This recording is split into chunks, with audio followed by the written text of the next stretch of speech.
Jubilee hills ప్రచార పర్వంలోకి మాజీ CM KCR దిగబోతున్నారు. Party తరపున ప్రచారం చేయబోతున్నారు. రేపు జూబ్లీ హిల్స్ నియోజకవర్గ ఇన్ఛార్జీలతో కేసీఆర్ భేటీ కానున్నారు. ఎర్రవెల్లి ఫామ్ హౌస్ లో నేతలతో సమావేశమై ఎన్నికల ప్రచారంపై దిశానిర్దేశం చేయనున్నారు. ఈ సమావేశంలో కేటీఆర్, హరీష్ రావు పాల్గొనున్నారు. ఇటు జూబ్లీ హిల్స్ ఎన్నికల ప్రచారంలో బీఆర్ఎస్ రిలీజ్ చేసిన స్టార్ క్యాంపైనర్ల జాబితాలో కేసీఆర్ పేరుంది. ఎన్నికల ప్రచారంలో పాల్గొన్నారని కేసీఆర్ ను కేటీఆర్, హరీష్ రావు కోరారు. అయితే ప్రచారంలో భాగంగా చివరి బహిరంగ సభలో కేసీఆర్ పాల్గొంటారని తెలుస్తోంది.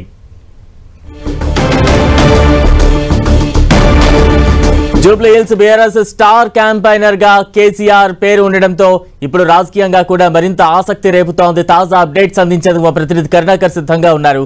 కరుణాకర్, బలరాం, జూబ్లీ హిల్స్ ఉప ఎన్నికను బీఆర్ఎస్ పార్టీ ప్రతిష్టాత్మకంగా తీసుకుంది. తమ సిట్టింగ్ స్థానాన్ని ఖచ్చితంగా గెలిచి తీరాలన్న పట్టుదలతో ముందు నుంచి కూడా బీఆర్ఎస్ పార్టీ ప్రచారం నిర్వహిస్తున్న పరిస్థితిని మనం చూస్తున్నాం. ఇటువంటి సందర్భంలో బీఆర్ఎస్ అధినేత, మాజీ ముఖ్యమంత్రి కేసీఆర్ కూడా బీఆర్ఎస్ ఎన్నికల ప్రచార రంగంలోకి దిగబోతున్నారు. ఇప్పటికే పలుసార్లు బేతలతో భేటీ అయిన కేసీఆర్ రేపు కీలక భేటీ నిర్వహించబోతున్నారు. ఎర్రవల్లి ఫామ్ హౌస్లో జూబ్లీ హిల్స్ ఉప ఎన్నిక నేపథ్యంలో జరగబోయే కీలక భేటీలో బీఆర్ఎస్ వర్కింగ్ ప్రెసిడెంట్ కేటీఆర్, మాజీ మంత్రి హరీష్ రావుతో పాటు 6 డివిజన్లకు సంబంధించిన ఇన్ఛార్జీలందరూ కూడా ఈ భేటీలో పాల్గొనబోతున్నారు. ముందు నుంచి కూడా బీఆర్ఎస్ పార్టీ జూబ్లీ హిల్స్ ఉప ఎన్నికను చాలా సీరియస్గా తీసుకుంది. ఎందుకంటే మాగంటి గోపీనాథ్ అకాల మరణంతో ఉప ఎన్నిక వచ్చింది కాబట్టి, ఆయన సతీమణి మాగంటి సునీతను రంగంలోకి దింపింది కాబట్టి సెంటిమెంట్ వర్కౌట్ అవుతుంది. ఖచ్చితంగా తమ సిట్టింగ్ స్థానాన్ని తామే గెలిచి తీరాలని చెప్పి, ఆ గెలుపు ద్వారా రాష్ట్రంలో బీఆర్ఎస్ పార్టీ బలంగా ఉందన్న సంకేతాలు ఇవ్వాలని చెప్పి బీఆర్ఎస్ పార్టీ ముందు నుంచి కూడా భావిస్తుంది. అందుకే ఈ ఎన్నికను సీరియస్గా తీసుకుంది. ఈ క్రమంలోనే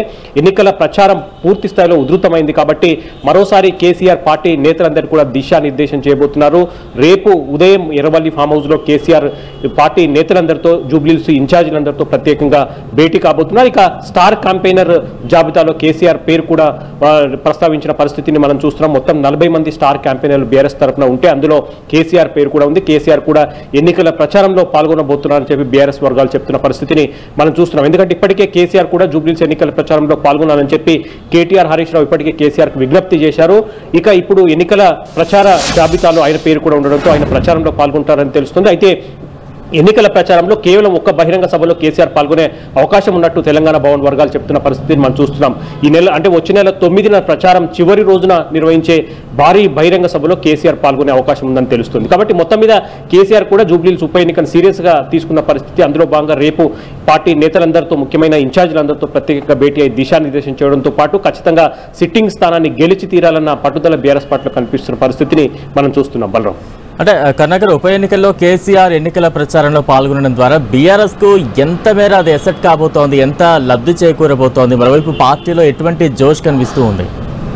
ఖచ్చితంగా కేసీఆర్ ఎన్నికల ప్రచారంలోకి దిగితే మాత్రం ఖచ్చితంగా అది బీఆర్ఎస్ పార్టీకి జోష్ అనే చెప్పవచ్చు. దాంతోపాటు మిగతా రాజకీయ వర్గాల్లో కూడా కొంత ఆసక్తి నెలకొంది. ఎందుకంటే మనం చూస్తున్నాం, చాలా రోజులుగా కేసీఆర్ కేవలం ఫామ్ హౌస్కే పరిమితమైన పరిస్థితి. ఆయన ఏప్రిల్లో జరిగిన పార్టీ సిల్వర్ జూబ్లీ సమావేశంలో పాల్గొన్న తర్వాత మరెక్కడ కూడా ఆయన బహిరంగ సభలో కానీ సమావేశాల్లో కానీ పాల్గొనలేని పరిస్థితిని మనం చూస్తున్నాం. కాబట్టి ఇప్పుడు హఠాత్తుగా జూబ్లీ హిల్స్ ఉప ఎన్నిక నేపథ్యంలో ఆయన మరోసారి ప్రచారంలో పాల్గొనడం, అది కూడా భారీ బహిరంగ సభ ఏర్పాటు చేసి అందులో ఆయన మాట్లాడడం కొంత ఆసక్తికరంగా మారుతుంది. ఎందుకంటే చాలా రోజుల తర్వాత కేసీఆర్ రాజకీయాలను మాట్లాడనుండడంతో ఎటువంటి అంశాలను ఆయన ప్రస్తావించబోతున్నారు. ప్రధానంగా కాంగ్రెస్ 2 ఏళ్ల పాలన పూర్తి చేసుకోబోతుంది కాబట్టి రేవంత్ సర్కార్పై కేసీఆర్ ఎటువంటి విమర్శల, ఆరోపణలు గుప్పించబోతున్నారు. ఇటువంటి అన్ని కూడా కొంత ఆసక్తి రేపడంతో పాటు కేసీఆర్ ప్రచారానికి వస్తే మాత్రం, బహిరంగ సభలో పాల్గొని ప్రసంగిస్తే మాత్రం ఖచ్చితంగా అది బీఆర్ఎస్ పార్టీలో కొంత ఉత్సాహాన్ని రేపడంతో పాటు ఉప ఎన్నికలు కూడా తమ గెలుపుకు అది ఖచ్చితంగా దోహదం చేస్తుందని చెప్పి బీఆర్ఎస్ పార్టీ వర్గాలు భావిస్తున్న పరిస్థితిని మనం చూస్తున్నాం. Balaram, right, thank you Karunakar.